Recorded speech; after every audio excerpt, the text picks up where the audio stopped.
Hello and welcome to the Real Life Show, ladies and gentlemen. My name is Jonathan. This is a platform where we get to engage, interact, learn from icons, gurus, moguls, trendsetters, trailblazers, difference makers, and world changers. You know what I'm talking about. And today's episode is going to be out of this world. I'm interviewing one of my friends. I consider her one of the strongest people I've ever met on this planet. I've had my shares of suffering and struggles and dark moments and been through hell. But this lady right here, she's amazing. Ladies and gentlemen, Lusungu Munyeka. Lusungu, welcome to the show.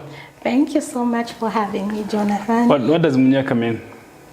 I'm not sure. I think it's just a surname. Okay. I do know that it's just one name though, so probably if you find another Munyeka around, they are most likely. What tribe is that? Tumbuka. Ah, okay. So ladies and gentlemen, Lusungu has got a touching, interesting, I don't want to call it interesting, but it's a touching story. And I believe we can pick a lot of lessons from there: strength, encouragement, motivation, and inspiration right here on the show. She has been living with a son who's autistic for 16 years. 16 years? Mm-hmm. Yeah. So, let's get right into it. How are you doing today? Nervous, but I'm fine. What is autism? Autism, it's a neurological disorder that has to do with communication and behavioral challenges in the simplest terms. So for people who may not understand that, in vernacular probably they might say things like alikuwa takwa kamungulu ota kumanya taba sana, because people who are autistic tend to have a behavior that's a little bit different from what the society has said to be a standard. Okay. A little bit different, yes. Strange and sometimes even inconveniencing. Yeah. Okay. So do other people mistake it for madness? A lot of times. Okay. A lot of times. Just 2 days ago, I found myself talking to somebody whom I came to the realization if I said my son was autistic, he probably wasn't going to understand. And it might sound harsh, but when he asked me, I said, no, he's not very well. Okay, so that he could understand, because if he came to interact with my son, that would probably be his first thought. That would probably be my first thought if I was in his shoes or any other person's shoes who's looking in from the outside. Yeah. You had your son when you were 20, was it 20? 17. 17. You had your son when you were 17. At what age did you realize my son is autistic? I really didn't think he was autistic, because before then, I never did think too much about it. Mm-hmm.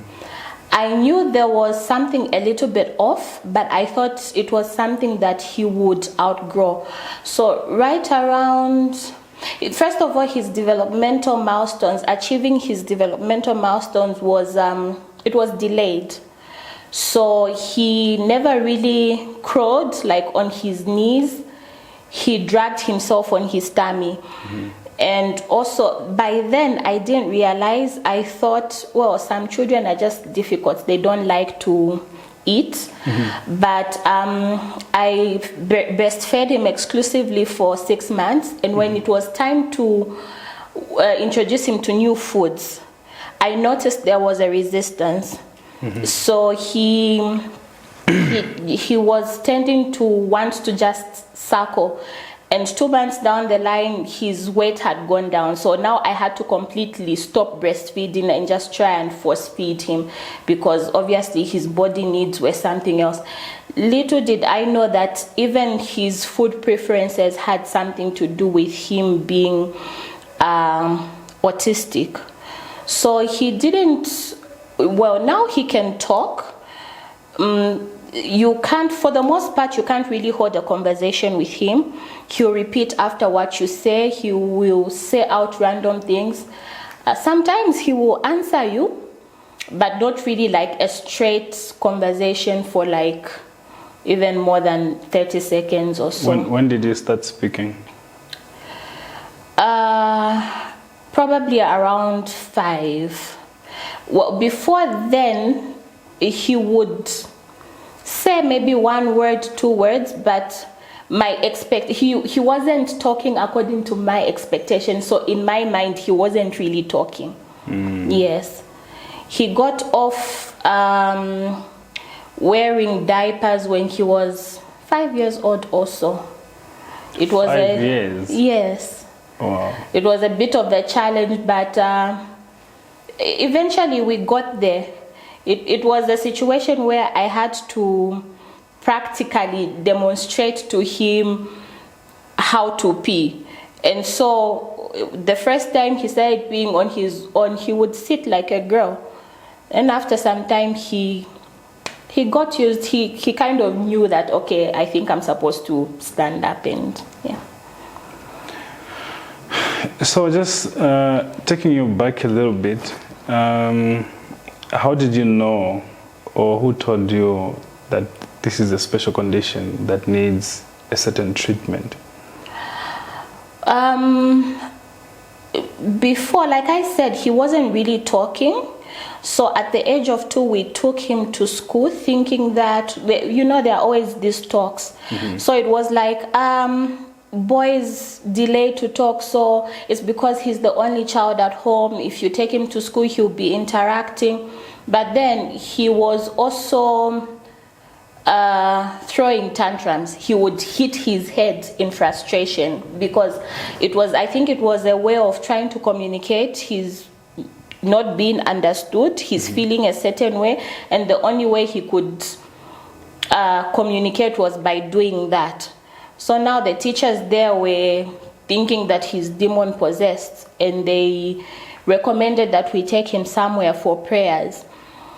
I did notice a few people would show concern, you know, like you would pick it up like they want to say something, but then they didn't know how, because they didn't know whether what they were going to say was going to offend me. So they just didn't know how to say, I think you should have your child checked. So when we took him to a different school, luckily enough, the owner of that school, it was a typical school, but the owner of the school was a special needs teacher. Okay. He's the one that recommended that we take him for assessment at UTH. Then after the assessment, she would recommend a school where he would be assisted best. That was when he was how old? Around 3, because he went to that school. He was officially diagnosed at 4. Is when he moved to the school that incorporated special needs. So the doctors at UTH informed you that there's a... Actually, the time that they were going for the assessments, I was actually in college then. So my mother and my small mother, my aunt, were the ones who were doing that. It's a very long process, going from one clinic to another, lining up by 5. If you go at 6, you'll find your number 50 something, and it took between like 8 to 10 months to get an official diagnosis, because it's believed that one doctor cannot diagnose autism. I'm not so sure if things have changed now. But by then it was, so you can imagine having a child that's running up and down, can't sit. Whenever they are in a crowd or they see people, they just start screaming and hitting their heads. It was, something else. And when you got that message, how did you receive it and how did you accept it? I remember the doctor saying, okay, your child is autistic, and the time that we were given that news, it was me, my aunt, and my child's father. Did you know what that meant? No, I didn't, because I broke down. I started crying, and my first question was, is he going to die? Yeah. So I really didn't know what that meant. And from there, I was then referred to the Center of Excellence, where they give like different types of therapies: physiotherapy, speech therapy, occupational therapy, behavior therapy, and all these other types of therapies for different specific needs. So I started giving you therapy? No, actually, they didn't give me therapy. I don't know why they didn't think it was necessary for me to get the therapy. I also didn't think about it, because now all my focus had gone to how best am I going to help my child. So my child was referred for occupational therapy. They really didn't see the need to give him speech therapy. I'm not so sure why. Okay. What are the causes of autism? It's not known. There's a lot of speculation about gene mutation, about it being genetic, about environmental factors. It's really not known. When you try and trace it to genetics, do you have anyone in your family that experienced the same before your son? No, but my child's father's immediate older sister does have a condition. I wouldn't be in a position to tell what exactly it is, but I know that it's a neurological condition. So for people who don't understand really what autism is, how do you describe your son's behavior around you, the house, the people? How I would describe, he's like in his own world. Okay. Yeah, he's oblivious to danger. Well, now that he's older, I think he knows a little bit about getting burnt, or this is a little bit dangerous, but he would just cross the street without thinking twice about the oncoming traffic. And he would, in the beginning, he would just go in a corner and would not want to interact.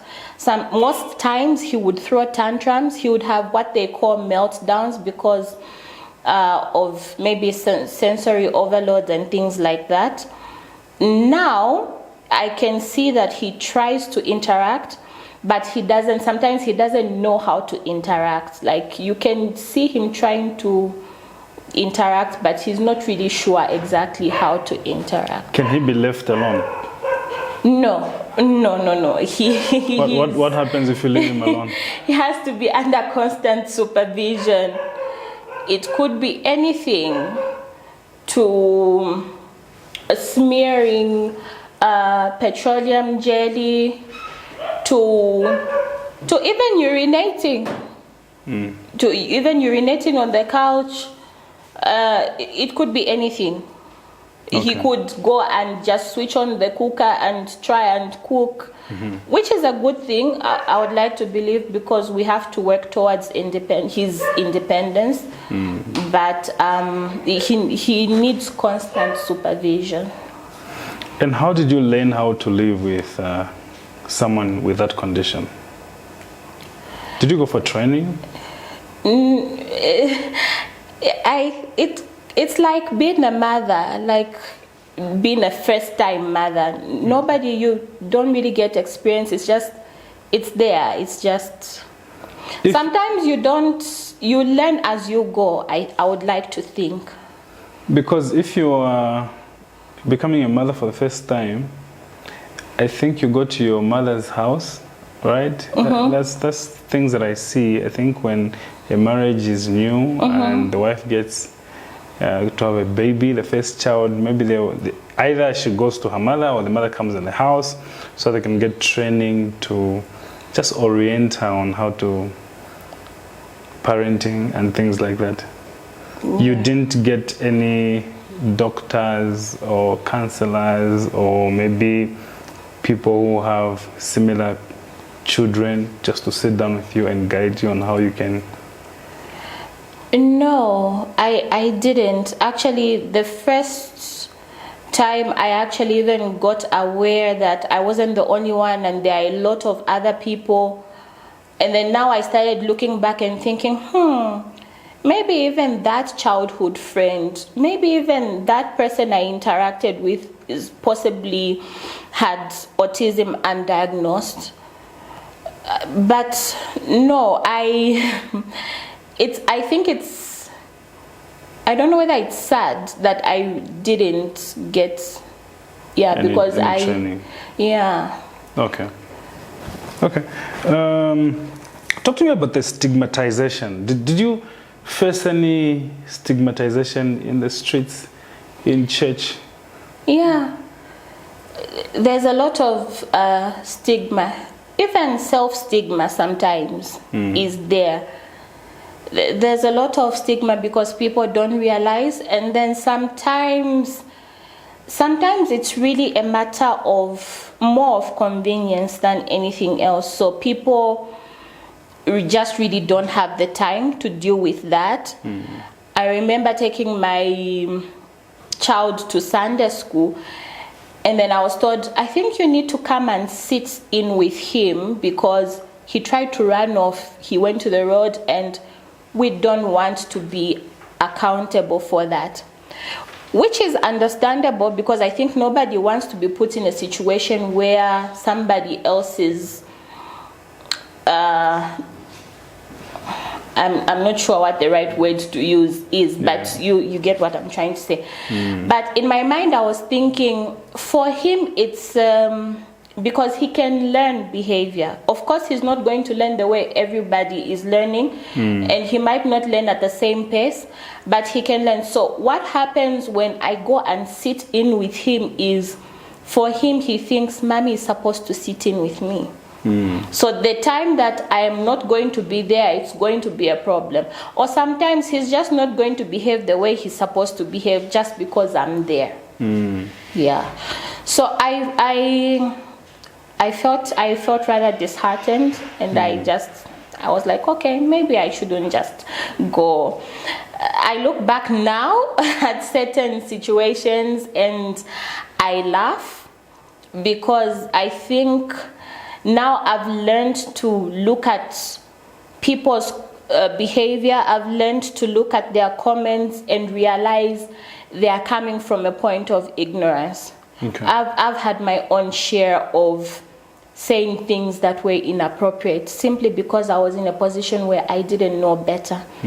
So there was this other time I took him to a barber shop, and because he's very sensitive and very fidgety, he doesn't stay put. The barber man was like, you know what, I think you should take your child to another barber shop because I don't want to be held responsible for any injuries. And I blasted. Where do you expect him to go? Haven't you seen how he is?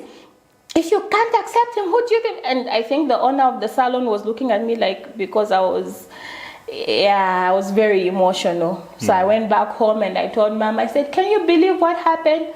And she went and bought a machine, and I learned how to cut his hair. So you cut his hair? Yeah, for the most part. Wow. Where did you get the courage to come out in the public and share your story? Because this is not the first time you're sharing your story on a forum like this one. You've been on radio? Yes. Yeah. Perhaps I think it's more a personality thing. I believe that regardless of how bad or seemingly bad any situation is, the truth is always in the lessons. and we are having everything and anything is your teacher if you look hard enough. So I'm doing myself a disservice if I am not speaking out, because who's going to speak for my child? He's definitely not in a position to speak for himself. He's quite misunderstood. And there are people who don't have the courage to come out and speak out as I would. And they hide their children and they don't want to talk about it. It's for those people, I think, that I do it the most, rather than myself even, because I think they need it more. Is there a permanent solution or treatment to that condition? As of now, no. It's manageable. Like I said, you can do therapies. Especially early intervention helps a lot, but it's not treatable or curable per se. It's a lifelong condition. Does that mean there are special schools for such conditions? Not specifically for autism in itself, especially here in Zambia. Now people are coming up with centers specifically for that, because autistic people need a certain type of attention. But yes, there are schools, though limited, and most of the schools that do offer such services are rather expensive. Yeah. Okay. So when I was doing my reading concerning it, just a bit of reading just to enlighten myself, so I came across some content that were indicating that people with autism have certain extraordinary skills that other people don't have. Yes. Is that true? That's true. True to a certain degree. Autism is called a spectrum. And when you look at the word spectrum, it's like a wide range of things. So these people will exhibit similar characteristics, but each individual will be affected differently and will behave differently depending on the severity. So there are autistic people that are quite genius. Okay. Like they will solve the most complex scientific formulas, but at the same time, this is a person who cannot tie his own shoelaces. And that's just the challenge. He just cannot tie something as simple as tying a shoelace, you know. And yeah, there are certain. I know of one boy who you will tell him your date of birth, and you will tell him your year of birth, and he will tell you the exact same day you were born. So he will tell you it's a Thursday or a Friday, a Saturday, and you go back on your calendar and you find it's the actual date.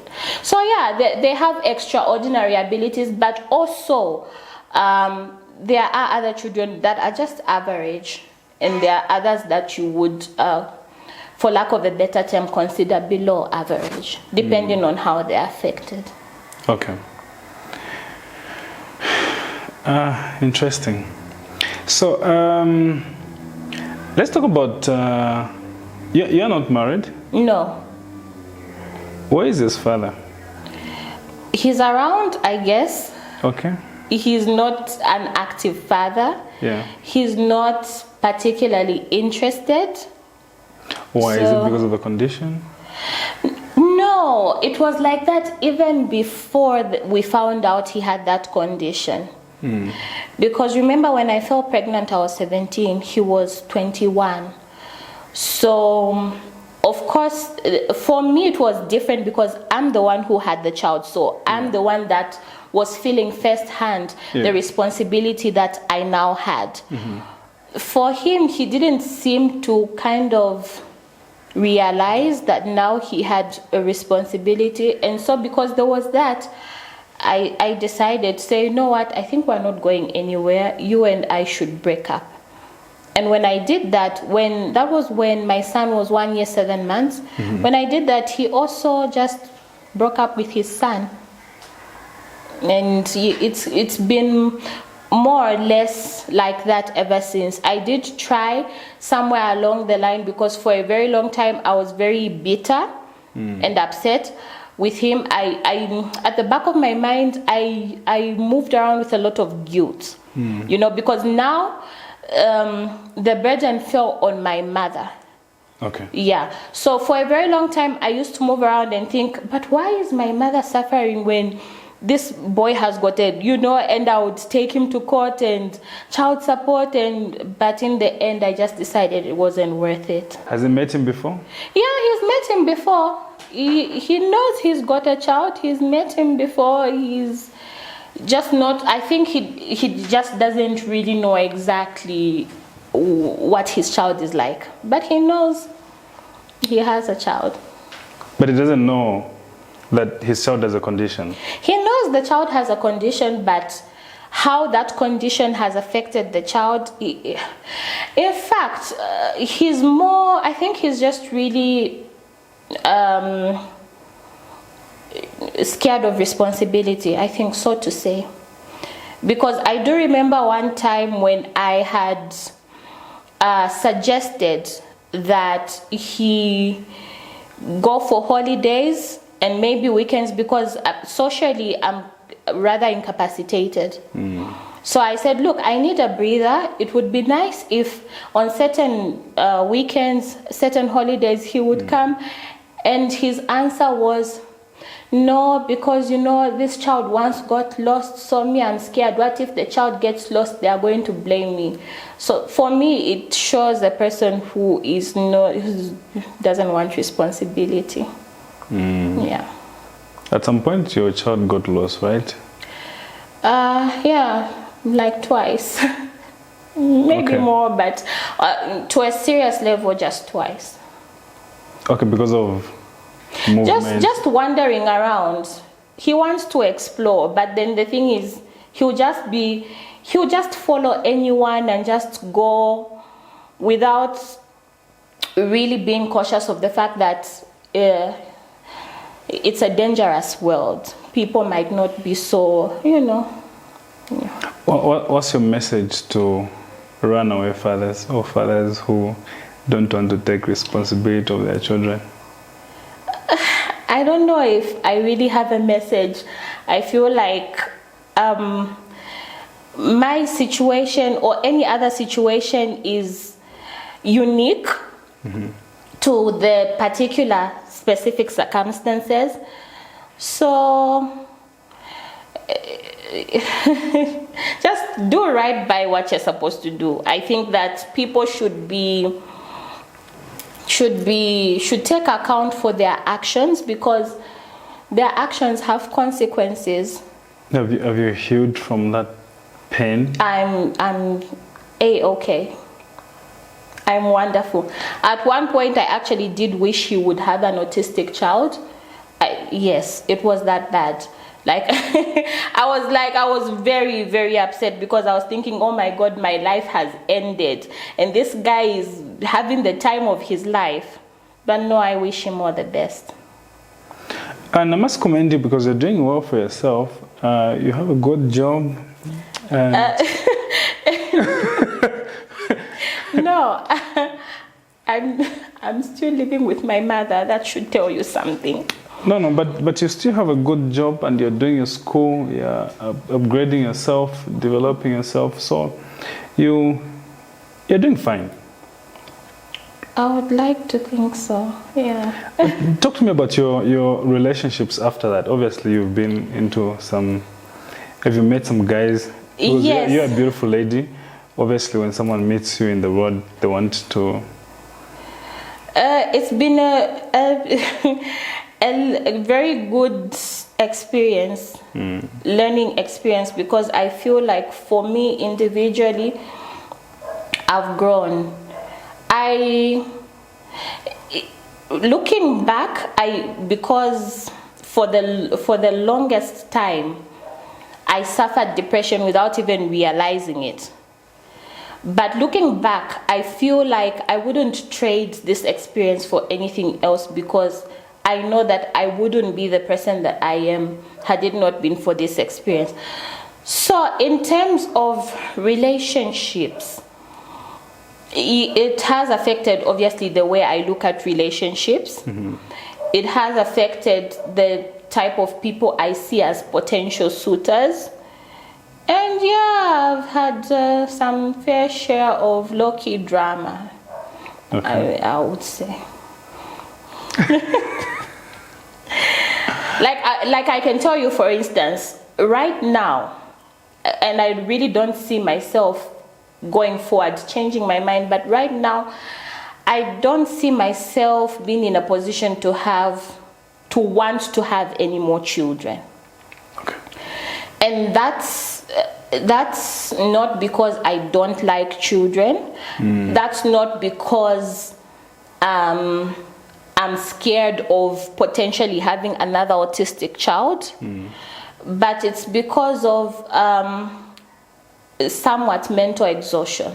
Okay. Like I said, my son is a person you have to constantly watch over. So it's kind of like you never really have peace of mind. You could be in the kitchen washing dishes and you are not comfortable with the fact that he's in the sitting room alone, because potentially you might find that you have to do some sort of damage control. So because of that mental exhaustion, and also the energy that comes with raising, especially a newborn, right now I don't have the energy for that. I might need to have a very strong support system. So that, in connection to how I see potential suitors, I would tell you that, for example, handsome as you may be, I will not look at you as a potential suitor. Why? Because I don't have a child? Yes, because you will come and you will say, look, I really, really love you. I see a future with you. Let's get married. And at the back of my mind, I'm like, I'm going to do this guy a disservice because I will not be able to, not that I will not be able to, but I'm not willing to give him what he would like. Okay. So, yeah. So when you're looking at potential husbands, what are those characteristics that you are, what are those boxes that you need to tick there? The honest truth is that I'm right now, I'm not actively looking for a potential husband. Right now, I'm actively looking to get independent. Like, I don't want to be a dependent anymore. Okay. Yeah. I can tell you that I can't afford to pay my son's school fees. Okay. I get help from my mother. So that's something I would like to do for myself, because going into a marriage, especially with a son with my condition, you know, usually how, what do they call them? Blended families, there's always something. In the event that, God forbid, I pass, what happens to him? What do I leave him with? So I'm looking more in that direction than, and of course that's not to say that I'm a human being. We are built to love. Yeah. So in as far as what I am looking for in a husband, definitely a great support system, somebody that complements me. We don't have to have everything in common. Sometimes we don't even have to have anything in common. We just need to be able to strike a balance enough to complement each other in whatever way. Somebody who inspires me to be a better human being for myself and I for him. So I won't go into the nitty-gritties of what that is. That someone needs to have a child. Hello. Yes. Someone needs to be old enough and matured to handle this old lady and her child. Someone needs to be... Can I put divorced here? Yeah. You can put divorced. Widower? Yeah. you can put that as well. A single guy like me has been flagged out. Can you imagine that? No, not 100%. You need to be a certain kind of... like I said, I will not go into the nitty-gritties, but there should be that complementary. So if you're able to do that, then definitely I think I would think about it. Okay, have you found someone? I would not like to answer that question. You don't want to expose your boyfriend. Okay, great stuff. Let's talk about, even as we get to the conclusion of the interview, the disciplining and the training of the child. How do you discipline your child? I treat him like any other child. And that's why I said, anyway, for the most part, I feel like it's rather sad that I didn't get the therapy that I should have early stages, because for most part, it was just me lashing out at him, me, what's the word that I'm looking for? Portraying my emotions on him and things like that, as opposed to just seeing the situation for what it was. Okay. The biggest challenge I have now is with the people around. Okay. Because the people around want to look at him as, and of course he's special, but he has to be treated like any other child because he has the ability to learn and behave almost like any other child. So when he's misbehaving... You don't like people to be feeling pity for him? No, he doesn't need the pity. What he needs is acceptance and understand. The pity is not going to help him. Okay. I understand that as human beings, we have that part of us that feels for another person. Yeah, we are empathetic. Yeah, so, but... No, I don't. But has he gotten to the realization of who he is? Do you think he sees himself different from other people? Yeah, I think so. Because sometimes you actually do things just to spite me. Okay. Or like somebody around, he would do something that he knows to say, okay, this mommy doesn't like. He'll do it, and then he'll be staring at you, waiting to see your reaction. Okay. So yeah. Do you feel the government has put in help in that space just to ensure that children with that condition are taken care of? No, I don't think that enough efforts have been diverted in that area. No. Also, I really wouldn't blame them so much, because I've come to realize that it's human nature to not care so much about something that you're not affected by. Yeah. My mom's side of the family has sickle cell. My mother is actually a carrier.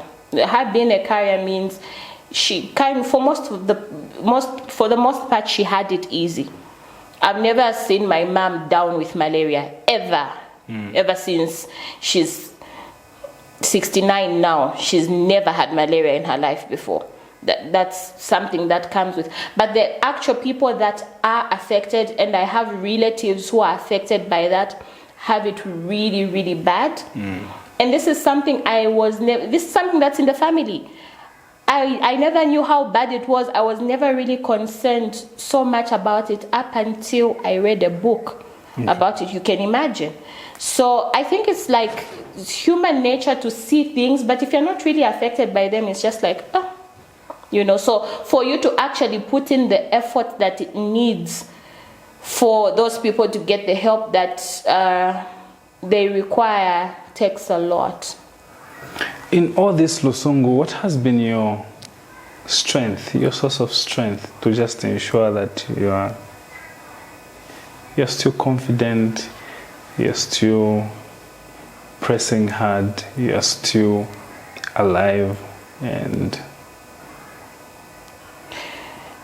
I think perhaps my biggest strength has been that I am a divine being. Okay. I would like to think so, because really when I do look back, especially when I talk about I keep referring to this because even now I can't seem to get my head around it. And this is, I think people should know that depression has no face. Okay? For the longest time, I had put on a facade, not necessarily because I wanted to put one on, but because I actually didn't even realize it myself that I was depressed. So it got to a point where I withdrew. I would not clean the house for like 2 weeks on end. Yeah. Of course, every morning I would wake up and bath because I had to run certain errands. I would do what I needed to do because it needed to be done. But for the most part, I really didn't know it. I didn't know that it was like that until I actually wished my son dead. Yeah. So I don't even remember what happened, like the exact thing he did. I just remember this surge of anger, and I beat him. And I think in my beating him, Nenzana Chifukushi, you know? So mom was like, don't do that, don't do that. You might kill him. And in that moment I said, I think it's better he dies. Wow. And I just felt my whole body go numb.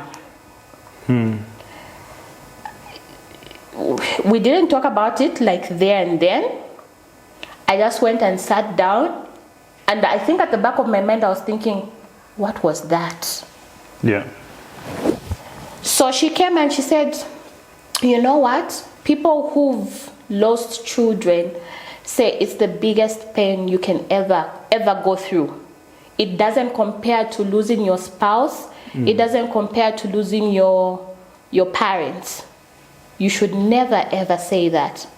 And I think when she was saying that, she also really didn't realize that that was like a deep-rooted thing. It was coming from a long trail of depression, I guess.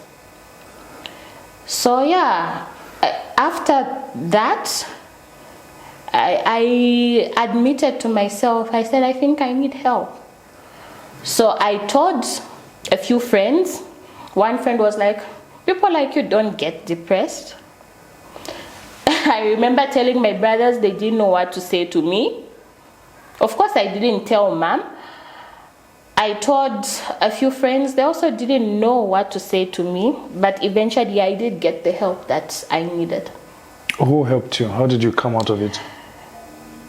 A very unconventional way, meditation.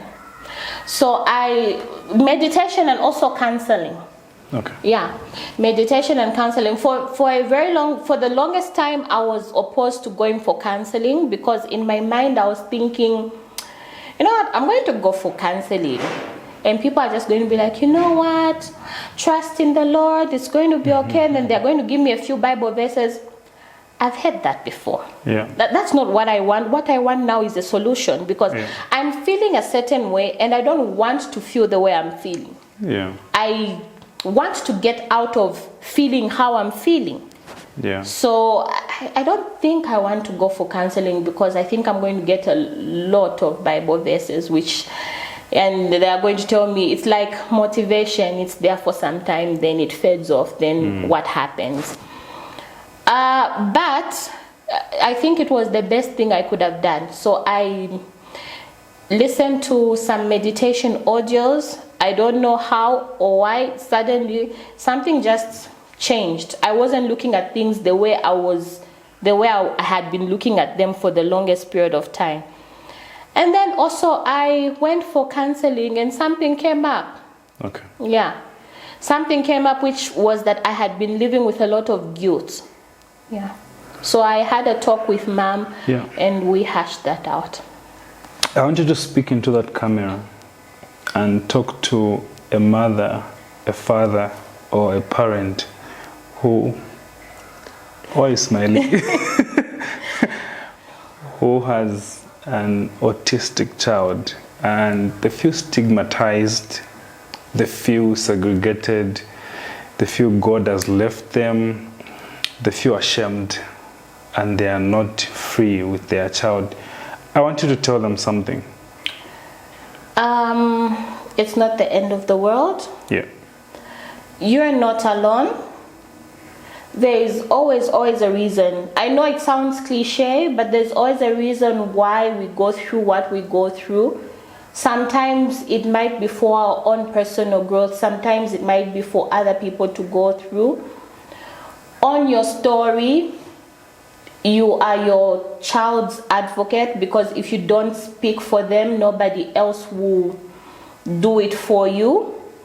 And yeah, I think it gets better. It gets better. Are those your last words? Do you have any other last words? No. Okay, Lusungu, thank you very much for coming through on the Real Life Show. That's what we do on the Real Life Show. We bring you the best.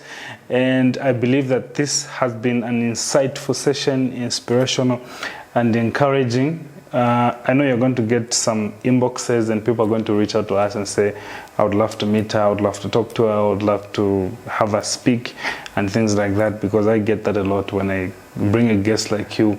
People always reach out to us and say, how can we get in touch with her? Are you open to such?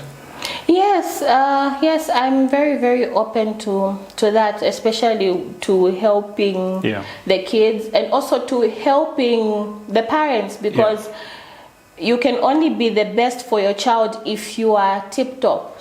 So thank you very much. Thank you very much once again for coming through, and I wish you all the best. Thank you for having me. Great. We out. Every new son is to a farmer a new opportunity to feed the nation. He plows and harvests with only one objective in mind: supply his always happy customers. And that's who a Kamono farmer is. At Kamono Farms Initiative, our goal is to make agriculture profitable for every bottom of the pyramid farmers, getting farmers into the agribusiness economy as their own bosses, who are not only consumers, but market value producers as well. Kamono Farms Initiative is changing the agribusiness landscape by offering a superior service, full-cycle farm activity that is market-driven as we manage value chains and supply on crops, livestock, and aquaculture. Kamono Farms, operating with transparency and integrity as we offer services of contract farming, outgrower scheme, supply commodity, and farming inputs.